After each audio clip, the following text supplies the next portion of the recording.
guys සාදරයෙන් පිළිගන්නවා මගේ YouTube channel එකට. ඉතින් අද මම මේ වීඩියෝ එකෙන් ගේන්නේ ලේසියෙන්ම Arduino ඉගෙන ගන්න පුළුවන් ක්‍රමයක් ගැන. ඉතින් අපි හැමෝම වීඩියෝ එකෙන්.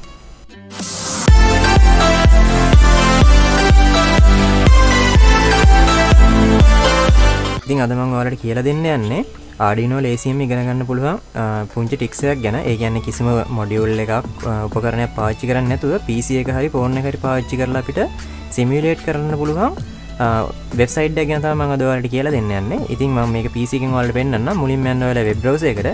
වෙබ් බ්‍රවුසර් එකට ගිහිල්ලා wokwi කියලා ටයිප් කරගන්න. wokwi simulator කියලා සර්ච් කරගන්න. එතකොට ඔයාලට මෙන්න මේ විදිහට රිසල්ට් එක බලා ගන්න පුළුවන්. මෙතන තියෙනවා wokwi.com කියලා. හරි. ඔයාලා මේකට ලොගින් වෙන්න. මේ විදිහට ගියපුවම මෙන්න මේ විදිහට අපිට වෙබ්සයිට් එක පෙන්නනවා. මෙතන උඩින් අපිට sign in වෙන්න පුළුවන් Google account එකෙන්. හරි මම sign in වෙලා තියෙනවා කලින්. මේක sign in කරගන්න පුළුවන් ඔයාලා ලේසියෙන්ම. වෙබ්සයිට් එකට ගියාට පස්සේ අපිට මේ විදිහට බලා ගන්න පුළුවන් ප්‍රොජෙක්ට් තියෙනවා සෑහෙන ප්‍රමාණයක් අපිට බලා ගන්න පුළුවන්. මේකේ මේ වෙබ්සයිට් එකේ ඇවිල්ලා සම්පූර්ණ සිමියුලේට් ප්‍රී දෙන්නේ. සිමියුලේට් කරලා බලන්න පුළුවන් අපිට ඕන කරන කෝඩ් එකක් දාලා Arduino සහ මේකේ තියෙන අපිට මෙතනින් බලා ගන්න පුළුවන් MicroPython වලින් පුළුවන් Raspberry Pi තියෙනවා. ඊට පස්සේ Arduino සම්බන්ධව තියෙන ESP32 තියෙනවා. මේ බෝඩ් පාවිච්චි කරලා ඉවරලා අපිට කැමති ප්‍රොජෙක්ට් එකක් මේක ඇතුලේ නිර්මාණය කරන්න පුළුවන්. ඒ කියන්නේ අපිට කිසිම උපකරණයක් නැතුව මේක ඇතුලේ අපිට ටෙස්ටිං කරලා බලන්න පුළුවන්. ඒකේ ඔයාලට ලැබෙන වාසිය තමයි මොකක් හරි අපේ අතින් ෂෝට් හරි මොකක් ෂෝට් වීම එකදී හෝ මොකක් හරි අපේ අතින් වෙන්න පුළුවන් ඩැමේජ් එක අඩු වෙනවා. ඒක උපකරණ වලට එන හානිය අඩු වෙනවා. මේක සම්පූර්ණ සිමියුලේට් වෙලා ඉවරලා අපිට කෝඩ් එක රන් කරලා බලන්න පුළුවන්. මේ තියෙන්නේ ඔයාලට බලා ගන්න සාම්පල් කෝඩ් ටිකක්. හරි අපි එකක් ඕපන් කරලා බලමු කොහොමද මේක තියෙන්නේ කියලා. මම මෙතනින් ගන්නම් මේ තියෙන LCD ඩිස්ප්ලේ එක ගමු. Arduino LCD ඩිස්ප්ලේ එක අපිට මේක එක්සැම්පල් තියෙනවා. මේ පැත්තේ තියෙනවා ඔයාලට බලා ගන්න මේකේ අපි ලියලා තියෙන Arduino කෝඩ් එක. එයාලා ලියලා තියෙන එකක් තියෙන මෙතන එක්සැම්පල් එකක්. අපිට මේක කැමති දෙයක් කරන්න පුළුවන්. හරි අපි මෙතනින් තියෙන සිමුලේෂන් කියලා වෙලා එහා පැත්තේ පොඩි කොටයක් වෙන් කරලා තියෙනවා. හරි මම මේක පොඩ්ඩක් ලොක් කරගන්න මෙන්න මේ විදිහට. මෙතන තියෙනවා ප්ලේ බටන් එකක් තියෙනවා ප්ලස් මාක් එකක් තියෙනවා මෝ කියලා තව එකක් තියෙනවා. හරි අපි මෙතනින් නිකන් දැනට ප්ලේ කරලා බලමු. මෙතනින් hello world කියන එක්සැම්පල් එක මේ Arduino LCD ඩිස්ප්ලේ එකේ අපිට මේක දීලා තියෙනවා. අපිට මේකෙන් කැමති උපකරණයක් අරගෙන මේකට දීලා ඉවරලා සිමියුලේට් කරලා බලන්න පුළුවන්. මම ඔයාලට ඉස්සරහදී කියලා දෙන්නම් කොහොම සිමියුලේට් කරන්න කියලා. හරි. මත් ඔයාලට තේරෙන්නේ නැති මේ වෙබ්සයිට් එකේ තියෙන වාසි මොකක්ද කියලා. ඉතින් අපි දැනට අපි ප්‍රොජෙක්ට් එකක් අපි කරලා බලමු කොහොමද මේක වැඩ කරන්නේ සහ කොහොමද අපි මේකේ බෝඩ් තෝරගන්නේ කියලා. ඉතින් මෙතන පළවෙනිම වෙබ්සයිට් එක පටන් ගද්දිම ඔයාලා sign in වෙන්න. එතකොට අපිට ලේසි මේ වගේ තියෙනවා සිමියුලේට් කරන්න. ඒ කියන්නේ favorite simulation project වෙනම තියෙනවා. මෙතන quick start template වෙනම තියෙනවා. ඒ කියන්නේ අපිට මොකක් හරි ප්‍රොජෙක්ට් එකකට අවශ්‍ය වෙන ප්‍රොජෙක්ට් එක මෙතනින් වෙනම යාලා එක්සැම්පල් දීලා තියෙනවා. අපිට ඕන නම් මුලින් ඉඳලම අපිට පටන් ගන්න පුළුවන්. හරි අපි මේකේ මෙහෙම වෙබ්සයිට් එකේ පල්ලෙහාට ගියපුවාම අපිට බලා ගන්න තියෙනවා මෙතනින් මේ තියෙන IoT ප්‍රොජෙක්ට් එකක් අපිට කරලා බලන්න පුළුවන්. අපිට අවශ්‍ය කරන උපකරණ නැත්නම් අපිට ගන්න මුදල් අතේ නැත්නම් අපිට මේක හරහා සිමියුලේට් කරලා බලන්න පුළුවන් අපේ ප්‍රොජෙක්ට් එක. හරි අපි මෙතනින් තියෙන start from sketch කියලා. එතකොට අපිට මෙතනින් Arduino තියෙනවා, Arduino Uno තියෙනවා, Mega තියෙනවා, ESP32 තියෙනවා, Nano තියෙනවා, Raspberry Pi Pico එක තියෙනවා, MicroPython ESP32 එක තියෙනවා. ওই විදිහට අපිට මෙතන බෝඩ් 6ක් බලා ගන්න පුළුවන්. ඊට පස්සේ මෙතන පල්ලෙහාත් තියෙනවා අපව trending this week කියලා ඉවරලා මේ week එකේ trend වෙලා තියෙන ප්‍රොජෙක්ට් ටිකක් අපිට බලා ගන්න පුළුවන් මේ වෙබ්සයිට් එකේ. ඉතින් අපි මෙතනින් ගමු මම Nano එක තෝරගන්නම්. අපි Nano එක ගමු මේ විදිහට.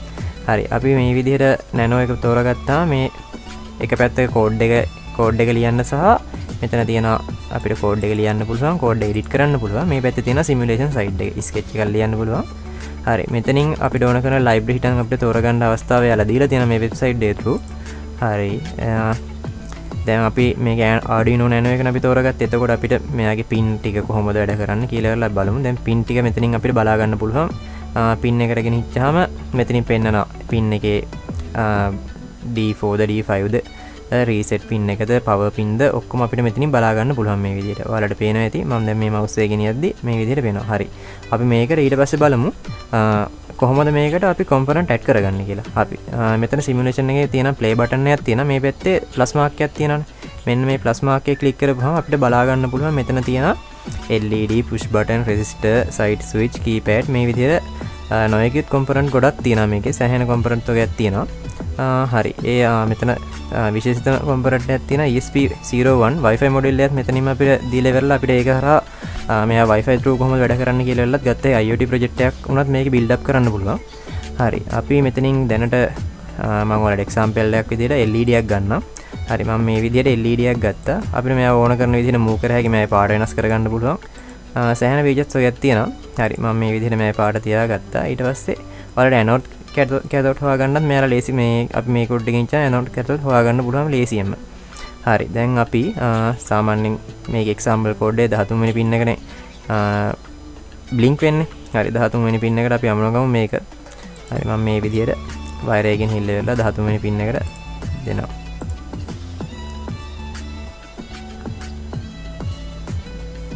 හරි මෙන්න මේ විදිහට මම මේව සම්බන්ධ කරගත්තා. ඔයාලට පේන්නේ නැති. සරලයි ඇත්තටම මේ වගේ වෙබ්සයිට් එකක් through අපිට මෙහෙම කරගන්න තියෙන එක. එතකොට සාමාන්‍යයෙන් ඔයාලට හොඳ එක්ස්පීරියන්ස් එකක් ගන්නත් පුළුවන්. මොකක් හරි ප්‍රොජෙක්ට් එකක් කරනවා නම් ගන්න කොම්පොනන්ට් ගන්න පහසුකමක් නැත්තම් වගේ මේ වගේ වෙබ්සයිට් එකක් through කරලා බලලා ඉවරලා වැඩි හරියට වෙනව නැද්ද කියලා බලලා චෙක් කරලා බලන්න පුළුවන්. හරි මම මෙතන කෝඩ් එකක් දාගන්නම්. හරි මේ විදිහට මම මෙතන කෝඩ් එක ලියාගත්තා 13 වෙනි පින් එක තප්පරයකට පාරක් ඔන් වෙන තප්පරයකට පාරක් ඕෆ් වෙන්න කියලා. හරි අපි මේක සිමියුලේට් කරලා බලමු කොහොමද මේක වැඩ කරන්නේ කියලා. හරි මෙතන සිමියුලේට් කරන්න මේ තියෙන ප්ලේ බටන් එක ඔබ්බහම මෙයා සිමියුලේට් වෙලා ඉවරලා වැඩ කරන්න ගන්නවා. ඔයාලා බලා ගන්න පුළුවන් තප්පරයකට තවක් මෙයාගේ LED එක ඔන් වෙනවා ඕෆ් වෙනවා. බෝඩ් එකේ LED පින් එකත් ඔන් වෙනවා ඕෆ් වෙනවා ඔයාලා බලාගත්ත හැකි. මෙන්න මේ විදිහට අපි මෙයාගේ ඩිලේ එක පොඩ්ඩක් අඩු කරමු. ස්ටොප් කරා මම දාගන්න මෙතන මිලිසෙකන්ඩ් 250ක් වගේ දාගන්න. හරි දැන් ප්ලේ කරලා බලමු. හරි ඔයාලා බලා ගන්න පුළුවන් මෙයා ඉක්මනින් බ්ලින්ක් කරනවා. ඉතින් ඊටම සරලයි. මම හිතනවා ඔයාලට දෙයක් කරන්න පුළුවන් මේකෙන් සෑහෙන ලොකු ප්‍රොජෙක්ට් එකක් වුණත් මේක උඩ දුවන්න පුළුවන්. ඒ වගේම ඔයාලට මම තව දෙයක් පෙන්නන්නම් මේකේ pixel LED ඉගෙන ගන්න කැමති නම් pixel LED ප්‍රෝග්‍රෑම් කරගන්න විදිහ බඩු නැතත් අපිට මෙයාගේ හරහා අපිට බලන්න පුළුවන්. මෙතන තියෙනවා pixel LED ප්‍රෝග්‍රෑම් කරන්න මෙයාලා එක්සැම්පල් එකකුත් දීලා තියෙනවා. මේ තියෙන fast LED sun කියලා එකක් තියෙනවා. මේක සම්පූර්ණ pixel LED වලින් තියෙන්නේ. මෙතන library එක තියෙනවා fast LED library එක include කරලා තියෙනවා මෙතන. අපිට library මෙතනින් library manager එකක් දීලා තියෙනවා. අපිට ඕන කැමති library එකක් තෝරගන්නත් පුළුවන්. හරි අපි මෙයාවත් play කරලා බලමු. මෙයා සම්පූර්ණ code එකක් දීලා තියෙනවා මෙතන. හරි ඉතින් මම කලිනුත් ඔයාලට මේ වගේ වෙබ්සයිට් එකක් පෙන්නලා තියෙනවා Tinkercad කියලා. ඒකේ වීඩියෝ එකේ link එක පල්ලා description එකෙන් දාන්නම්. ඒකෙත් මේ විදිහටම simulation කරලා බලන්න පුළුවන්. හැබැයි මම හිතනවා මේකේ තියෙන ඒකේ simulation එකට වඩා මේකේ තියෙන simulation එක හොඳයි කියලා. මොකද Tinkercad එකේ තියෙන කොම්පොනන්ට් ප්‍රමාණය අඩුයි. මේකේ තියෙන කොම්පොනන්ට් ප්‍රමාණය සාමාන්‍ය දුරකට තියෙන අපිට වැඩක් කරගන්න පුළුවන් විදිහේ ලොකු කොම්පොනන්ට් ප්‍රමාණයක් තියෙනවා. දෙකේම වාසිය අවස් තියෙනවා. ඉතින් ඔයාලා choice කරගෙන ඉවරලා ඔයාලා project එක build up කරන්න. ඉතින් මම හිතනවා මේ වෙබ්සයිට් එකකින් ඔයාලා සෑහෙන දෙයක් ඉගෙන ගන්න පාවිච්චි කරයි කියලා. හරි අද වීඩියෝ එක ඉතාමත් කෙටි. වීඩියෝ එක හොඳයි නම් like කරන්න, subscribe කරලා නැත්නම් subscribe කරන්න. තවත් අලුත් වීඩියෝ එකක් හම්බ වෙනකම් කට්ටියනම සුබ දවසක්. Thank you.